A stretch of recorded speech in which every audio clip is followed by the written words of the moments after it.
This learning object is a production of Abu Dhabi Men's College, Center of Excellence for ICT and Learning Technology. What we have now are our ideas from brainstorming, normalized, and now we've put them into 4 categories. A reminder, man, machine, method, and maintenance. What we want to do now is to present this information to make it more pleasing, to make it more attractive as a solution to the problem. So the Japanese came up with a method that we call the Ishikawa diagram, or more generally fishbone diagram. This is just a method of putting the categories into a form that looks pleasing to the eye, makes it sort of easier for us to follow the data rather than just looking at a list. So what we would do is we have our 4 categories with the numbers. We would add those numbers up. So in a column, say for man, dependent upon what items we've got in that list, we would add the numbers from normalizing and achieve a score of, say, 20 or whatever. And each of the 4 categories we would do this with. So what we've got at the moment are 4 categories with 4 total scores for our brainstormed ideas. What we're going to do next is to take this and to put it into a cause-effect chart, our Ishikawa diagram or fishbone diagram. So we use it's just the same data.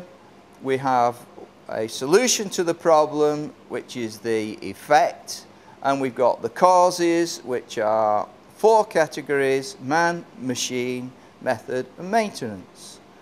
So we arrange our diagram in the form of a fishbone. The backbone of the fish is a straight line with the solution at the end called the effect, and the causes, 4 causes in our case: man, method, machine, and maintenance, the 4 branches off that backbone.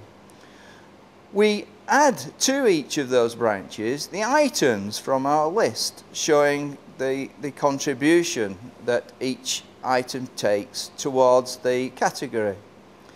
Now, the idea is that one of these is going to be a higher score than the rest, more than likely. For instance, we know obviously that the battery being flat is probably a very high risk factor for the car not starting, but having the wrong key is a low factor.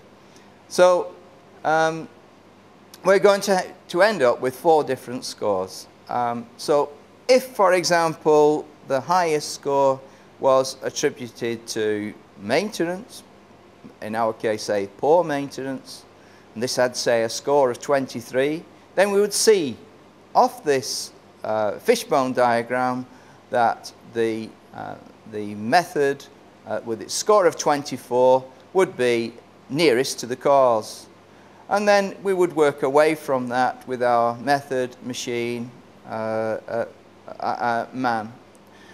All we're doing is showing in a picture form the contribution that each of these categories has towards the actual solution, the effect. So what we've got are 4 categories with 4 scores.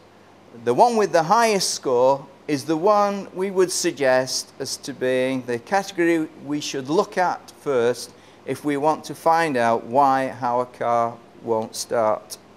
The diagram is just a presentation tool. So we have set about an open-ended problem, and we've provided a convenient, what we would hope to be a quicker solution to solving our problem and hopefully we start the car and away we go. This is an example of the finished product, a fishbone diagram.